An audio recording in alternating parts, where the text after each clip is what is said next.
Saudi আরবে এক আদালত হয়েছে। আদালতে দুই ভাই ঝগড়া করছে। এক ভাই বলছে মাকে আমি রাখবো, আরেক ভাই বলছে না মাকে আমি রাখবো। দোনো ভাই ঝগড়া করছে মাকে ঘরে রাখার জন্য। এরপর এক ভাই মাকে নিয়ে চলে যাচ্ছে, আরেক ভাই মাটিতে গড়া দিতে দিতে অবস্থা খারাপ। সৌদি আরবে আদালত হয় মা বাবাকে ঘরে রাখার জন্য, আর আমাদের দেশে আদালত হয় মা বাবাকে ঘর থেকে বের করার জন্য, ঠিক কিনা?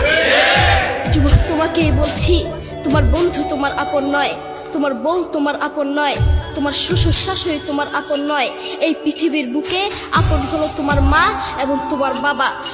করোনা আসার পরে প্রমাণ করে দিয়েছে কে আপন। এক মেয়ে তার মাকে ফোন করে বলছে, মা আমার স্বামীর করোনা হয়েছে। মা বললেন সাবধান, তার কাছে যাবি না, আমি সকালে সিএনজি পাঠিয়ে দিব, তুই টপ করে সিএনজিতে উঠে যাবি। এটার নাম দুনিয়া, এটার নাম দুনিয়া। করোনা হওয়ার পরে বন্ধু বন্ধুর কাছে যায় নাই, করোনা হওয়ার পরে শ্বশুর শাশুড়ির কাছে যায় নাই, করোনা হওয়ার পরে স্বামী স্ত্রীর কাছে যায় নাই, কিন্তু করোনা হওয়ার পরে এখনো ইতিহাস আছে মা তার ছেলেকে গিয়ে চুমু খেয়েছে। করোনা হওয়ার পরে এখনো ইতিহাস আছে বাবা তার ছেলেকে কাঁধে নিয়ে হাসপাতালে গিয়েছে, ঠিক কিনা? যুবক, তুমি তোমার মাকে কিছু মনে করছো না। তোমার মাকে তুমি ঘর থেকে বের করছো।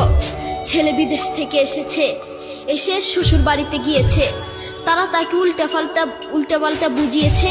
এখন বাড়িতে এসে সে বলছে, মা তুমি আমার টাকায় খাও, আমার ঘরে থাকো, আবার আমার বউকে পিটাও।